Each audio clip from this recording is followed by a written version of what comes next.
नमस्कार। समावेशी विशेषमा स्वागत छ। म ऋषिरहेको तपाईँ समावेश एफएम 92.3 मेगाहर्ज र इन्टरनेटमा www.samaveshfm.com र हाम्रो पात्रो मार्फत विश्वभर एकैसाथ समावेश एफएम 92.3 मेगाहर्ज सुन्दै हुनुहुन्छ। तपाईँ हामी सबैको आवाज समावेश एफएम 92.3 मेगाहर्जमा हरेक शनिबार बिहान 7:30 बजेदेखि 8 बजेसम्म र पुनः प्रसारण मङ्गलबार साँझ 7:30 बजेदेखि 8 बजेसम्म कार्यक्रम समावेशी विशेष सुन्दै आइरहनु भएको छ। हामी समावेशी विशेषमा विशेष कुराकानी गर्छौँ, विशेष रिपोर्ट, विशेष सामग्रीहरू लिएर आउने गर्दछौँ। आज पनि हामी विशेष कुराकानीका साथमा उपस्थित भइसकेका छौँ। आज हामीसँग हुनुहुन्छ कुराकानीका लागि भर्खरै चाहिँ अध्यक्ष हुनुभएको छ नवनिर्वाचित नेकपा एमाले नगर कमिटी कटारीका अध्यक्ष सञ्जीव कार्की हुनुहुन्छ। आज विशेष गरी भाइटिका पनि यहाँहरू सम्पूर्ण रेडियो सुनिरहनुहुने सम्पूर्णलाई यो शुभ दीपावली तथा भाइटिकाको धेरै धेरै शुभकामना दिन चाहन्छौँ। सबै नेपालीहरूमा दिदी भाइ दाजु बहिनी सबैको सम्बन्ध अझ प्रगाढ होस् भन्न चाहन्छौँ र यहाँलाई कार्यक्रममा स्वागत गर्न चाहन्छौँ।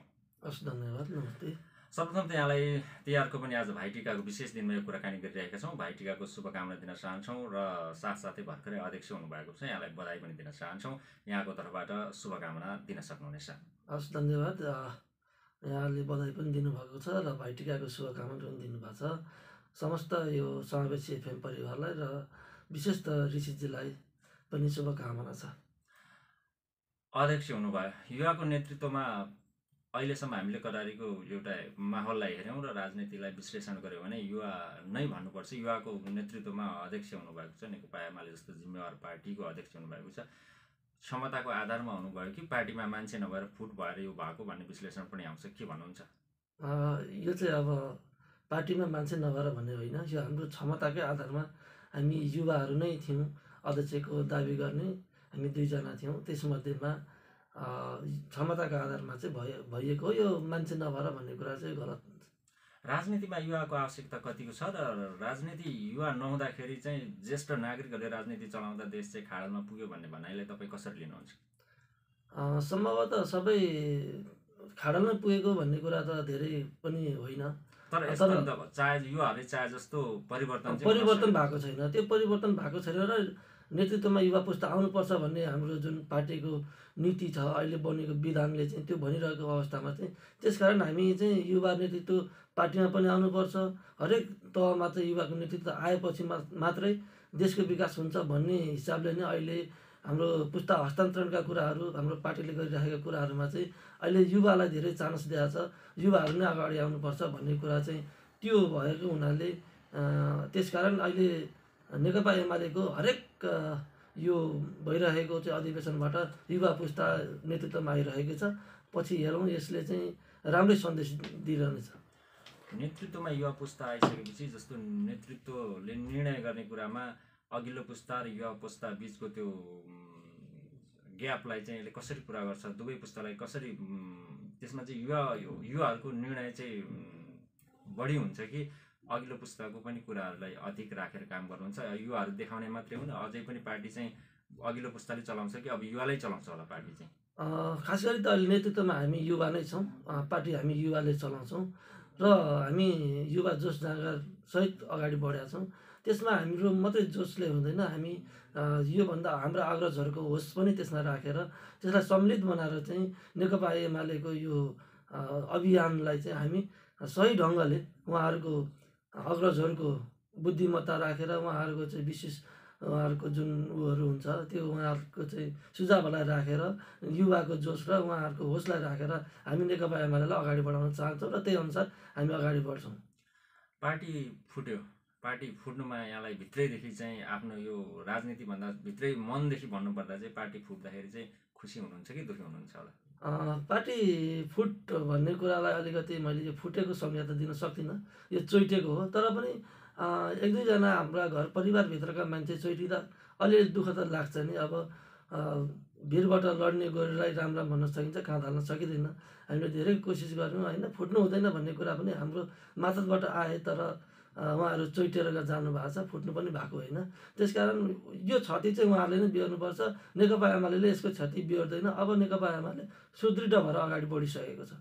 जस्तो चोइटिएर गएको भन्नुभयो, नेकपा यसले पनि अहिले के भन्छ भने नेकपा एमालेले लाउने पहिलो आरोप भनेको केन्द्रदेखि स्थानीय तहसम्म हामी के गर्छौँ भने अरूको आवाज नसुन्ने, आफैले अधिकार गर्ने केही व्यक्तिहरूले नेकपा एमालेलाई कब्जा गरे जत्तिकै आफ्नै निर्णयमा चलाएको कारण चाहिँ हामी स्वतन्त्र हुन सकेनौँ भनेर फुटेको भन्ने कुराहरू आउँछन्। के नेकपा एमालेभित्र त्यस्तो प्रविधि छ? अर्को कुरा सुन्दै नसुन्ने एक दुईजना मान्छेले भनेपछि त्यही नै लादेर चाहिँ अगाडि बढ्ने प्रविधि छ कि छैन होला? तपाईँ यति लामो समय यो नेकपा एमालेको अहिले अध्यक्ष हुँदाखेरि हामीले देखिराखेका छौँ। कटारीमा चाहिँ युवा भएर पनि अब एउटा झन्डा बोकेर युवा भएपछि लाग्नु भएको छ। कस्तो लाग्छ तपाईँलाई चाहिँ? है त्यो यथार्थ त्यो होइन, त्यो गलत, उहाँहरूले गर्नुभएको कुरा गलत हो। किनभने उहाँहरू पनि नेतृत्व पङ्क्तिमा हुनुहुन्थ्यो, कति त उहाँहरूले कुरा पनि लाद्नु भएको थियो होला। अब नेतृत्वमा बसेर एक दुईवटा कुरा बढी नै गर्नुहुन्छ। उहाँहरूले चाहिँ आफ्नो हिसाबले जसले पनि चलाउन खोज्छ, जस्तो कुनै ठाउँमा चाहिँ आफ्नो भिजन जे छ एउटा नेतृत्वमा आइसकेको मान्छेले त्यो गर्छ। अब उहाँहरूलाई त्यो मन पर्दैन, उहाँहरूलाई मन परेन, सबै उहाँहरूले भनेको कुरा त नहुन पनि सक्छ। तर केन्द्रीयता लादियो, यो लादियो भन्ने कुरा चाहिँ अलिक गलतै हो। किनभने आफ्नो पार्टी र आफ्नो सङ्गठन कसरी बचाउने, त्यो पदमा पुगिसकेपछि, केन्द्रीय नेतृत्वमा पुगिसकेपछि उहाँहरूले त्यो तरिकाले चाहिँ यो देशमा चाहिँ समय सापेक्ष कसरी चाहिँ राजनीतिलाई अगाडि बढाउने, नेकपा एमालेलाई कसरी अगाडि बढाउने भन्ने कुराहरूमा चाहिँ उहाँहरूले एक दुईवटा कुरा अलिक बढी नै गर्न खोज्नु भएको हुनसक्छ। त्यसलाई चाहिँ एकलौटी रूपमा लादेको भन्न चाहिँ अलिक मिल्दैन। किनभने नेतृत्व हामीले सही ढङ्ग कसरी बनाउने, आफू नेतृत्वमा पुग्दा सधैँ पुरानै यथास्थितिमा चल्यो भने त नेतृत्व के रह्यो त भन्ने हिसाबले नयाँ सिराबाट चाहिँ उहाँहरूले चलाउन खोज्नु भएको, त्यसलाई उहाँहरूले चाहिँ आपत्ति जनाउनु फरक यति मात्रै हो। यसलाई अन्यथा लिइरहनुपर्छ भन्ने मलाई लाग्दैन। अहिले तपाईँ सुन्दै हुनुहुन्छ हामी सबैको आवाज समावेश एफएम 92.3 मेगाहर्ज र कार्यक्रम समावेशी विशेषमा हामी विशेष कुराकानी गरिरहेका छौँ नेकपा एमाले नगर कमिटी कटारीका अध्यक्ष सञ्जीव कार्कीसँग। युवा हुनुहुन्छ र युवा नेतृत्व आएको छ नेकपा एमालेमा। यहाँलाई एउटा प्रश्न सोध्न चाहन्छु। युवा हुनुहुन्छ, यो बेला पार्टीको झन्डा बोकेर राजनीतिमा अगाडि बढ्दा तपाईँलाई व्यक्तिगत रूपमा मात्रै र पार्टीलाई मात्रै फाइदा होला? हामीले देखिराखेको त देशमा तपाईँ जस्तै युवा त चाडबाडको बेलामा पनि झोला बोकेर विदेश जानुपर्ने छ। हामीले कटारीमै धेरै बेरोजगारहरू देखेका छौँ। हाम्रा गाउँमा चोकमा युवाहरू चाहिँ के गर्ने भनेर भविष्य अन्धकार छ, देशलाई समृद्ध बनाउने नारा पनि एकातिर छ। अब यो युवाहरूलाई चाहिँ तपाईँ के भन्नुहुन्छ? राजनीतिमै लाग्नुहोस् अथवा हामी व्यवसाय दिन्छौँ, सिप सिकाउँछौँ भन्ने, अब कसरी चाहिँ युवाहरूलाई, यो युवाको पुस्ताहरूलाई चाहिँ नेपालमा यस्तो रहेछ है भनेर उदाहरण बनाउन सकिन्छ होला? विशेष त यो प्रश्नको लागि धन्यवाद ऋषिजीलाई। एकदम राम्रो विषय प्रश्न उठान गर्नुभएको छ। अब युवा पुस्ताले तत्कालै राजनीतिमा आउन पनि अलिक गाह्रै छ। अब हामी चाहिँ सुरुदेखि लाग्यौँ, धेरै कुरा हन्डर खेप्यौँ होला, अहिले हामी यो ठाउँमा आइपुग्यौँ, एउटा सफलतै मान्नुपर्छ। अब तर युवाहरू विदेशिनु परेको कुरा यथार्थ रूपमै छ। जबसम्म यो देशमा हरेक नेतृत्व तहमा, हरेक सङ्गठनभित्र र यो सरकारको हरेक उसमा चाहिँ युवा नेतृत्व पुग्न सक्दैन, तबसम्म मलाई लाग्छ युवाहरूले ठ्याक्कै भने जस्तो युवाहरूले यहीँ रोजगारी पाउने, युवाहरूले चाहिँ यहीँ उद्यमशीलता गर्न सक्ने अवस्था अहिले हुँदैन। त्यसकारण भिजनेबल नेताहरू चाहिन्छ, भिजन भएका नेताहरू चाहिन्छ। युवालाई कसरी यो ठाउँमा चाहिँ स्थापित गर्ने भन्ने कुराहरू जो युवाहरू पुस्ता आइसके पश्चात चाहिँ उहाँहरूको त्यो समस्या समाधान हुन्छ। तत्कालै यो समस्या समाधान गर्न सकिन्छ जस्तो चाहिँ मलाई लागेको छैन। किनभने यो चुनौतीको चाङमाथि छ। त्यसकारण हामीले अब हरेक क्षेत्रबाट युवा नेतृत्व अगाडि ल्याउन सक्यौँ भने र उहाँहरूको भिजनलाई सम्मिलित बनाएर चाहिँ अगाडि बढ्न सक्यौँ भने यहाँका युवाले यहीँ रोजगार पाउँछन् भन्ने कुरा चाहिँ म यहाँलाई राख्न चाहन्छु। पार्टीमा नगर कमिटीको अध्यक्ष हुनुहुन्छ, पार्टी तपाईँको नेतृत्वमा नगरमा चल्छ, युवा सङ्घमा पनि हुनुहुन्छ, देशको युवाहरूको मध्ये छलफल पनि हुन्छ। तपाईँहरूको पार्टीभित्र चाहिँ राजनीतिको मात्रै छलफल हुन्छ कि अब युवाहरूलाई पनि यसरी अगाडि बढाउनुपर्छ भन्ने योजनाको विषयमा केही छलफल हुने गरेका छन्? हाम्रो पार्टीभित्रको आफ्नो आन्तरिक कुरा मिटिङमा चाहिँ धेरै कुरा हुन्छ। जस्तो हाम्रामा अलिक बढी नै युवाहरू हुनुहुन्छ, अहिले जस जाँगर सहित आउनु भएको छ, बेरोजगारी हुनुहुन्छ। कसरी चाहिँ उहाँहरूलाई सेटलमेन्ट गर्ने, कसरी उहाँहरूको चाहिँ कुराहरू, उहाँहरूको विकासका योजनाहरू कसरी उहाँहरूलाई चाहिँ ल्याएका कुराहरू गर्ने र उहाँहरूलाई कसरी उद्यमशीलता बनाउने भन्ने विषयमा पनि हाम्रो बहस त हुन्छ, नहुने होइन। तर अब भन्ने मैले अघि पनि भने, अब केन्द्रीय स्तरदेखि नै युवालाई समेट्ने खालका जुनसुकै योजना नआउँदासम्म हामीले दुई चारजनाले चाहिँ त्यो योजना यसो गर्नुपर्छ भन्नेको हिसाबले दुई चारजना समेटेला, तर सयौँको सङ्ख्यामा समेट्न नसकेको अवस्था चाहिँ छ। किनभने दुई चारजना हाम्रा युवाहरू कुनै रोजगारीमा चाहिँ यहाँ आबद्ध हुनु नै भएको छ। एक दुईवटा कुरा हामीले त्यो पार्टीभित्रका निर्णय गरेका कुराहरूमा पनि उहाँहरू त्यसमा हटाउनु भएको छ र उहाँहरूले चाहिँ कुनै उद्यमशीलता तालिमहरू गर्नुभएको छ। उहाँहरू यहीँ के गर्छु भन्ने हिसाबले चाहिँ हामीले गरेका योजनाहरूमा, निर्णयहरूमा चाहिँ उहाँहरू पनि पर्नु भएको छ। तर हामीले भने जस्तो अपेक्षाकृत ढङ्गले अगाडि बढ्न त सकेका छैनौँ। यसमा चाहिँ अलिकति ग्यापै छ भन्नुपर्छ। अब चोइटिएर गएको भन्नुभयो, नेकपा एमाले फुटेर दुईवटा पार्टी भन्यो, नेकपा समाजवादी नेकपा एस पनि अघिल्लो साता हामीले कार्यक्रममा नगर कमिटी अध्यक्ष नेकपा एस कृष्ण खड्कासँग कुराकानी गरेका थियौँ। यहाँले सुन्नु पनि भयो होला, हेर्नु पनि भयो होला, नभए पनि मैले के भने उहाँले के भन्नुभयो भने कटारीमा नेकपा एस चाहिँ नेकपा एमाले भन्दा पनि सबै पार्टीभन्दा अगाडि छ भन्ने दाबी गर्नुभएको छ। तपाईँहरूले चाहिँ कटारीमा आफ्नो आन्तरिक विश्लेषण के छ? कटारीको पार्टीहरूमा नेकपा एमालेको अहिलेको अवस्था के हो ठ्याक्कै? अहिलेको अब उहाँले भन्नुभएको कुरालाई म धेरै विमति पनि जनाउन चाहन्न, तर उहाँले भनेको एउटा कुरा चाहिँ सबै पार्टीभन्दा अगाडि छ भन्नुभयो। त्यो चोइटेर गएको 2-4 जना जाँदैमा नेकपा एमालेलाई क्षति भएको छैन होला। अब अलिकति केही रूपमा चाहिँ क्षति भयो नै होला, तर उहाँले भने जस्तो चाहिँ यो ठाउँमा नेकपा एमाले अहिले पनि हेर्नुहुन्छ भने नेकपा एमाले यो ठाउँमा स्थापित रहिरहेको छ र भोलि पनि स्थापित हुन्छ। किनभने यो हाम्रो अहिलेको अधिवेशनले पनि देखाइसक्यो, हामीले सर्वसम्मत 14वटा वडाबाट नेतृत्व चयन गऱ्यौँ, त्यसमाथि पनि नगर कमिटीको सर्वसम्मत नेतृत्व चयन गऱ्यौँ, त्यसमा पनि हाम्रो युवा पुस्ताहरू मात्रै हामी अगाडि आइरहेका छौँ। भनेपछि नेकपा एमाले कति बलियो छ, कति के भन्छ अरे कमजोर छ भन्ने कुरा त स्पष्ट यसबाट पनि देख्न सकिन्छ। उहाँहरूले भनेको कुरामा कुनै तुक छ जस्तो मलाई लाग्दैन। नेकपा एमाले पनि 14वटै वार्डमा आफ्नो सङ्गठन गतिलो बनाएको छ भन्नुहुन्छ। आगामी अब स्थानीय निकायको निर्वाचनको लागि त चहल पहल नै पार्टीहरूले सुरु गरिसकेको छ। तपाईँहरूको चाहिँ एउटा त्यो हुन्छ नि, यति चाहिँ हामी ल्याउन सक्छौँ भन्ने आगामी नेतृत्वमा अहिले भएको जतिजना प्रतिनिधि नेपाली नेकपा एमाले ल्याउन सक्छ? अहिले हामीसँग यो रेकर्ड पनि छ, फेरि पछि सुन्न पनि सकिन्छ। तपाईँले स्पष्ट भन्नु होला तपाईँको लक्ष्य के छ? मेरो अब तपाईँ त पार्टीको अब नगर कमिटीको अध्यक्ष भएपछि नगरभित्र त तपाईँको नेतृत्वले रणनीतिहरू बनाएर कसरी अगाडि बढ्दैछ होला? हो, यहाँले यो अहिले उठान गर्नुभएको प्रश्न एकदम गम्भीर पनि छ। मलाई के लाग्छ भने अब हामी युवा पुस्ताले किन नेतृत्व हस्तान्तरण हामी पार्टीको चाहिँ किन नेतृत्व लिइरहेको छौँ भने हामी 14वटा वडामा हाम्रो नेकपा एमालेको चाहिँ सरकार बनाउन चाहन्छौँ। 14वटा वडामा स्थानीय तहमा हामी नगरपालिकामा पनि हाम्रो सरकार बनाउन चाहन्छौँ। त्यही हिसाबले हामी अगाडि बढाएको छौँ। हामी भर्खरै अरू अब चुनावमा लाग्यो होला के लाग्यो होला, तर हाम्रो चाहिँ भर्खरै अधिवेशन सम्पन्न भएको छ। अब यहाँहरूले यो तिहार छैटपछि यहाँहरूले देख्नु नै हुनेछ नेकपा एमालेको रफ्तारमा कुन रफ्तारमा चाहिँ सङ्गठन विस्तार हुन्छ, कुन रफ्तारमा काम हुन्छ, यहाँले देख्नु हुनेछ। हाम्रो लक्ष्य भनेको अहिले जति होइन, अहिलेभन्दा बढी हामी एकलौटी यो नगरपालिकामा चाहिँ सम्भवतः बहुमतै ल्याउने हाम्रो लक्ष्य छ। हामी त्यो तरिकाले अगाडि बढेका छौँ र त्यो हामी सफल पनि हुन्छ। किनभने नेतृत्वदायी भूमिकामा सम्पूर्ण युवाहरू पनि हुनुहुन्छ, 2-4 जना चाहिँ अग्रज व्यक्तित्वहरू पनि हामीले राखेर अगाडि बढेका छौँ। ऋषि यसमा चाहिँ अब आउने स्थानीय इलेक्सनमा स्थानीय तहको निर्वाचनमा भन्नुहुन्छ भने नेकपा एमाले नै यो कटारी नगरपालिकामा सरकार बनाउन सफल हुन्छ। मेरो रणनीति त्यही छ। अहिले पनि नेकपा एमालेकै नेतृत्वमा स्थानीय सरकारहरू चलिराखेका छन्। उनीहरूले गर्दै आएको काम कर्तव्यमाथि चाहिँ यहाँ के भन्नुहुन्छ, आलोचना गर्नुहुन्छ, अझ सुधार गर्नुपर्ने छ कि अहिले गरेको जुन कामहरू चाहिँ नगरवासीको लागि यति नै आवश्यक थियो कि के चाहिँ भन्नुहुन्छ? उहाँहरूको काममा चाहिँ के भन्नुहुन्छ यहाँ? सम्भवतः हामीले यो स्थानीय तहको निर्वाचन लड्दैनभन्दा अगाडि हामीले देखाएका सपना लेखिएका घोषणापत्रका हामीले लगभग 60देखि 70% हामीले काम गरेका छौँ। त्यो कुरा चाहिँ अब नेकपा एमालेको यो अधिवेशनबाट आएको हाम्रो यो नेतृत्वले चाहिँ गाउँ गाउँमा गएर बुझाउनेछ। हिजो हामी त्यही एजेन्डा लिएर गएका थियौँ र हामीलाई उहाँहरूले त्यही एजेन्डाको आधारमा भोट दिएर चाहिँ यो नगरमा स्थापित गराउनु भएको थियो। हामी फेरि पनि देश र जनताको लागि, यहाँको हरेक सामाजिक न्यायको लागि र यहाँका जनताको जनजीविकाको लागि हामी अगाडि बढिसकेका छौँ। त्यो कुरामा हामी लगभग 100% त नभनौँ, केही रूपमा चाहिँ 60-70% हामी पुरा भएका छौँ र हामी यो 100% बनाउने कुरामा अगाडि छौँ। अब 2-4वटा कुरामा चाहिँ धेरैजनाले आलोचना पनि गर्नुभएको छ होइन।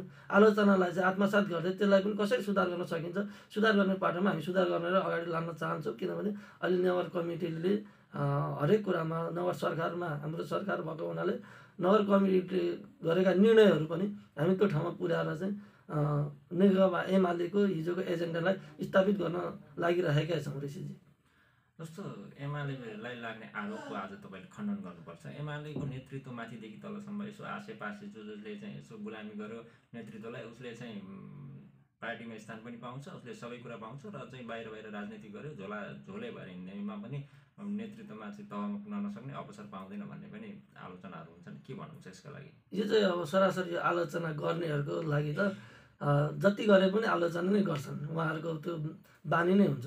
तर अब कसरी चाहिँ झोलेहरू मात्रै भयो, यहाँले देख्नु भएको छ नि, नेतृत्वमा आउने सम्पूर्ण अहिलेको नगर कमिटीको नेतृत्वमा आउने युवा पुस्ता जो छ के कसैको पकेटको मान्छे हो र? हिजोदेखि सङ्गठन गरेको, हिजोदेखि सङ्घर्ष गरेको व्यक्ति नै आएका छन्। उहाँहरूले लाउने आक्षेप यो मलाई लाग्छ अब उहाँहरूले बोल्नुहुन्छ के बोल्नुहुन्न उहाँहरूको कुरा, लाउने आलोचना लाउने कुरा उहाँहरूको कुरा, लाउने नलाउने कुरा। तर कसैको पकेटबाट कसैको भित्री मनसायबाट कोही राजनीतिमा आएको होइन। हिजोदेखि अग्रसर भएर लागेका युवाहरूले आज नेतृत्व पाएका छन्। त्यो चाहिँ सही ढङ्गले यसपालि चाहिँ सम्बोधन भएको छ। नगर कमिटीमा चाहिँ यो नगर कमिटी गठन भएपछि सम्बोधन भएको छ। यहाँले त्यो हिसाबले देख्न सक्नुहुन्छ। कसैको पकेटको र कसैको भित्री मान्छे भनेर यहाँ आएको छैन। हामी अहिले तत्काल यो नगर कमिटी आउँदै गरेको स्थानीय इलेक्सनको चुनावको यो लक्षितमा छौँ र हामी त्यो आधारमा यो अगाडि बढेका छौँ। ऋषिजी भनेपछि अबको आगामी निर्वाचनहरूमा चाहिँ हामी सही नेतृत्व छान्छौँ र त्यसरी आसेपासे भन्दा पनि जो क्षमतावान छ उसलाई छान्नुपर्छ भन्ने मान्यता राख्नुहुन्छ। जबसम्म हामी क्षमतावान मान्छे अगाडि ल्याउन सक्दैनौँ तबसम्म हाम्रो हरेक क्षेत्र पछाडि पर्न जान्छ। त्यसकारण हामी अबको आउँदै अब जति छ हामी सकेसम्म चाहिँ सही सबल नेतृत्व नै अगाडि ल्याउँछौँ भन्ने हाम्रो बुझाइ छ। अहिले तपाईँ सुन्दै हुनुहुन्छ कार्यक्रम समावेशी विशेष समावेश FM 92.3 मेगाहर्ज र आज नेकपा एमाले नगर कमिटी कटारीका अध्यक्ष सञ्जीव कार्कीसँग कुरा गर्दैछौँ। अलिकति यो बिचमा एमालेको जिल्लामा र देशैभरि देखिएको चाहिँ एमाले महिलालाई नेतृत्वमा ल्याउनका लागि पहल गरेन अथवा नेतृत्व ल्याउन सकेन, महिलालाई यसपालि पनि पाखा नै लगायो भन्ने पनि सुनियो। तपाईँले पनि सुन्नुभयो होला। के भन्नुहुन्छ यसमा चाहिँ? महिलाहरूले नेकपा एमालेमा स्थान नपाउने नै हो? होइन, यो गलत हो। यहाँहरूले हेर्न सक्नुहुन्छ हाम्रो प्रथम राष्ट्रिय विधान महाधिवेशनबाट के पारित भएको छ भने 33% महिला अनिवार्य रूपमा राखिएको छ। त्यसअनुसार 33% महिला हामीले अनिवार्य रूपमा पुर्याउनुपर्छ त्यो कमिटीमा। अहिले पनि नगर कमिटीको हाम्रो अहिले हिसाब गर्नु होला। हामीले नगर कमिटीमा चाहिँ उपसचिव उहाँ पदाधिकारीमा एकजना हुनुहुन्छ, त्यहाँ दाबी गर्ने धेरैजना हुनुहुन्थ्यो, तर काम र दक्षताको आधारमा उहाँहरूको चाहिँ छुट्टियो।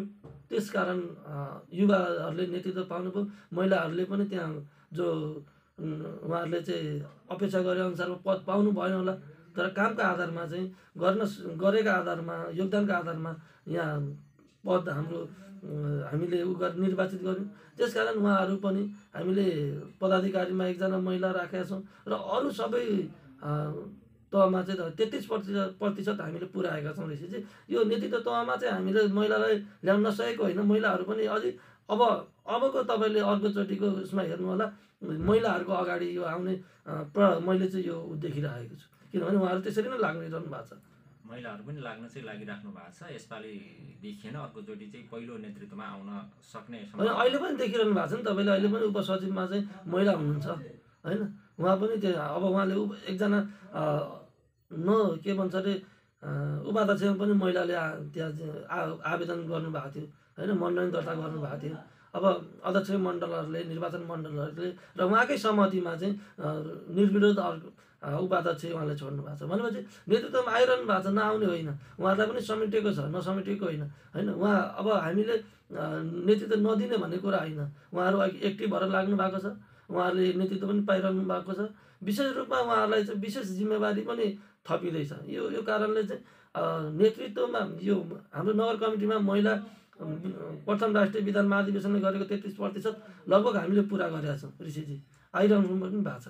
अब नेतृत्व पदाधिकारीहरू महिलाहरू 33% विधानहरूले गर्दाखेरि यहाँले राख्नुभयो। पार्टीको भित्रको बैठक छलफल निर्णायक तहमा महिलाहरूले आफ्नो आवाज राख्ने र निर्णयमा पुर्याउने क्षमता राख्छन् कि राख्दैनन्? अहिले उहाँहरूले त्यो राख्नुपर्छ। मेरो विचारमा उहाँहरूको पनि कुरा, उहाँहरूले गरेको हामीले गरेको निर्णयहरूमा चाहिँ अब्जेक्सन जनाउने कुरा उहाँको अधिकारभित्रको कुरा हो। उहाँहरूले पार्टीलाई राम्रो गर्नलाई हामीले कुनै कुरा नराम्रो पनि निर्णय गर्न सकेको हुन सक्छौँ। उहाँले त्यो भूमिका खेलिदिन सक्नुपर्छ। किनभने महिला नेतृत्व सबल नेतृत्व उहाँहरूले चाहिँ बनाउनु उहाँ चाहनुहुन्छ भने उहाँहरू पनि अगाडि आएर चाहिँ यस्तो गर्न पाए हुन्छ है यो तरिकाको निर्णय गरौँ भनेर उहाँहरूले गर्दाखेरि उहाँको निर्णय हामीले चाहिँ अमान्य भएर नगर्ने भन्ने हुँदैन। उहाँहरूले चाहिँ यो विषयमा चाहिँ उहाँहरूले पनि आफ्नो महिलाको हक सम्बन्धीका कुराहरूलाई अगाडि ल्याउनुपर्छ। महिलाको जनजीविकाको सम्बन्धीको कुराहरू पार्टीमा निर्णयको रूपमा अगाडि ल्याउनुपर्छ। त्यसलाई हामी नगर कमिटीले कहिले पनि तलमाथि गर्ने छैन। उहाँहरूले जे भन्नुहुन्छ त्यो सम्बन्धी हामी अगाडि नै बढ्छौँ। यसमा चाहिँ दुई मात्रै छैन रहेछ, किनभने महिला नेतृत्व नै अहिले भनौँ न देशमा देखेको महिला नेतृत्वको धेरै खाँचो छ र अहिले महिला नेतृत्व धेरै आउनु भएको छ। उहाँहरूले गरेको 2-4वटा योगदानका कुराहरूले चाहिँ धेरै सामु चाहिँ छर्लङ्ग छ कि उहाँहरूले पनि केही गर्न सक्नुहुन्छ भन्ने हिसाबको छ। त्यसकारण चाहिँ महिलाहरूले चाहिँ आफ्नो निर्णय क्षमता पनि बनाउनुपर्छ भन्ने मेरो मान्यता छ। अब हामी कालेबुङको उत्तरार्धमा छौँ, केही समय अझै पनि हामीसँग छ। नेकपा एमाले जनताको बहुदलीय जनवादलाई बोकेर जनताको जीवनस्तर परिवर्तनको नारा लगाए पनि जनताहरूलाई नेपालमा त्यो जुन जबजको ऊ अनुसार विकास परिवर्तन समृद्धि आउन नसक्नुमा चाहिँ को जिम्मेवार छ होला? अब सम्भवतः जब जनताको बहुदलीय जनवाद एउटा सिद्धान्तको रूपमा अगाडि बढ्यो, त्यही सिद्धान्तको रूपमा बढेको त्यही सिद्धान्तले देश अहिलेसम्मको अवस्था हेर्दाखेरि त्यही सिद्धान्तले देश चलिरहेकै छ होला। ठ्याक्कै त्यसको चाहिँ पूर्ण रूप दिन सकेको छैन होला। त्यसमा अलिकति नेतृत्व पङ्क्तिले चाहिँ ठ्याक्कै आफूले भने जस्तो नहुँदाखेरि नगर्नु भएको हुनसक्ला। तर जबजकै आधारमा अहिले लगभग देश चलिरहेको छ। त्यसकारण अब जबजलाई चाहिँ आत्मसात गर्दै सुखी नेपाली समृद्ध नेपालको नारालाई पनि आत्मसात गर्दै हामी अगाडि बढिरहेका छौँ। नेकपा एमाले यो नेतृत्व फेरि पनि नेकपा एमालेको यो नेतृत्व आइसके पश्चात नेपालमा चाहिँ जब जनताको बहुदलीय जनवाद र सुखी नेपाली समृद्ध नेपालको नारा सार्थकता पाउनेछ भन्ने मैले बुझेको छु ऋषिजी। नेपाली जनताहरूले सामान्य नागरिक, जुनसुकै नागरिक र युवा सबै तहका मान्छेहरू चाहिँ एक खालको राजनीतिभन्दा पनि राजनीतिबाट फर्स्टेड हुन सक्ने हामीले गाउँघरतिर सुन्छौँ नि, राजनीतिमा लागेर केही छैन, यसले पनि त्यो गरेन, त्यसले त्यो गरेन, सबैले आफ्नो लागि मात्रै गर्छन्, खासमा केही नगर्दैछन् भन्ने त यहाँले पनि सुन्नुहुन्छ होला। किन होला नेपालीहरू चाहिँ यो नेपाली राजनीतिबाट यति साह्रो फर्स्टेड हुँदै गएको? अब ठ्याक्कै कस्तो भने यो चाहिँ अब उहाँहरूको त फ्रस्ट्रेसन हुने अब छ, यो गाउँघरमा चलेकै कुरा। तर उहाँहरू पनि सुरुमा भन्न चाहिँ त्यो भन्ने हो उहाँहरूले पनि। तर के चाहिँ छ भने उहाँहरूको पनि यो गरेन त्यो गरेन होइन क्या, मैले पनि के योगदान गर्न सकेँ, मैले पनि यो ठाउँलाई के दिन सकेँ, फलानाले यो गरेन, चिलानाले ढिस्कानाले यो गरेन भन्ने कुरा भन्दा पनि मैले के योगदान गर्न सकेँ त, मैले देशको लागि के योगदान गर्न सकेँ, समाजको लागि के योगदान गर्न सकेँ भन्ने कुरा चाहिँ अब कोही अब अगाडि बढ्दैछ भने त्यसो खुट्टा तान्ने मात्रै होइन कि आफूले पनि केही योगदान गरेको छु भन्ने आत्मबोध जबसम्म हुँदैन उहाँ त्यस्तो कुरा त उहाँहरूले ल्याइराख्नै हुन्छ। किनभने अब हरेक स्थानीय तहको चुनाव बाँड्दाखेरि उहाँहरू त्यसो भन्नुहुन्छ, तर उहाँहरू नै कुनै पार्टीको झन्डा बोकेर हिँड्नुहुन्छ। समस्या यहाँ छ क्या ऋषिजी, स्वतन्त्र रूपमा उहाँहरू बस्न सक्नु भएको छैन। उहाँहरूले भन्नुहुन्छ यो पार्टी आयो पनि उस्तै, त्यो पार्टी आयो पनि उस्तै, तर अन्तिम घडीमा उहाँहरू फेरि त्यही झन्डा बोकेर अगाडि बढ्नुहुन्छ। त्यसले र उहाँले भनेको कुरालाई चाहिँ यो ठुलो रूप लिनै पर्दैन। यो नेपाली राजनीतिमा अर्को एउटा प्रश्न छ, युवा हुनुहुन्छ, तपाईँले नगर कमिटी भन्दा पनि समग्र राजनीतिको प्रश्नहरू सोद्धाखेरि जायज हुन्छ जस्तो लाग्छ। नेपाली राजनीतिमा अहिले हामी व्यक्तिगत स्वार्थ आइभएको देख्छौँ कि देख्दैनौँ? जस्तो कुनै पनि पद दियो भने, मन्त्री दियो, क्रम दियो भने आज यो पार्टीबाट त्यो पार्टीमा जाने होइन, त्यहाँबाट त्यो फेरि प्रलोभन देखायो भने अर्को पार्टीमा जाने, यो व्यक्तिगत स्वार्थहरूले नेपाली राजनीतिलाई माथि उठाउन नसकेको हो भन्ने विश्लेषणमा चाहिँ के भन्नुहुन्छ तपाईँ? यो चाहिँ व्यक्तिवादी अलि सोच हाबी गर्न खोजियो। तर यो संसदीय प्रणाली छ, यो प्रणाली अन्तर्गत चाहिँ अब जुन यो भयो नि, जस्तो यो अघिल्लोचोटि चाहिँ यो अध्यादेश मार्फत चाहिँ पार्टी फुटाउने कुराहरू ल्याइयो, यो गलत छ। किनभने हामी एउटा घरको परिवारभित्र बस्छौँ। आज यो घरमा चाहिँ मैले खुसी पाउन्जेल, मैले सुख भोग लुटुन्जेल म लुट्ने, अनि फेरि त्यो चाहिँ अध्यादेश ल्याएर अब अध्यादेश ल्याइदिएपछि मलाई सजिलो हो, म फेरि त्यो मन्त्री खान अर्को ठाउँमा जाने, यो हिसाबले चाहिँ हाम्रो समाज परिवर्तन हुँदैन, देश परिवर्तन हुँदैन। साँच्चै नै त्यो सोच्ने हो भने, उहाँहरूले सोच्ने हो भने, म उहाँहरूलाई अनुरोध गर्न चाहन्छु, उहाँहरूले यदि सोच्ने हो भने, देश र राष्ट्रको लागि सोच्ने हो भने एक ठाउँमा बसेर, जुन घरमा बसेर त्यो घरमा बसेर त्यो सिद्धान्त अनुरूप उहाँहरूले हिँड्नुभयो भने मात्रै देश विकास हुन्छ। अब उहाँहरूको नेतृत्वदायी भूमिकामा खालि अब मै मात्रै हुन्छु भन्ने जो सोच हुन्छ नि, त्यसले नै हामी युवाहरूलाई पनि पछि पारेको छ ऋषिजी। विशेषमा बहस गर्दा गर्दै हामी कुराकानीको अन्त्यमा आइसकेका छौँ। अझै बहस गर्नुपर्ने विषयहरू धेरै थिए, आगामी कार्यक्रमहरूमा फेरि पनि त्यसलाई अगाडि बढाउँला। एकदमै मिठो बहस हुँदाहुँदै कालेबुङको अन्त्यतिर आइसकेका छौँ। रेडियो सुनिरहनु हुने सबै श्रोताहरूलाई छोटोमा के भन्नुहुन्छ?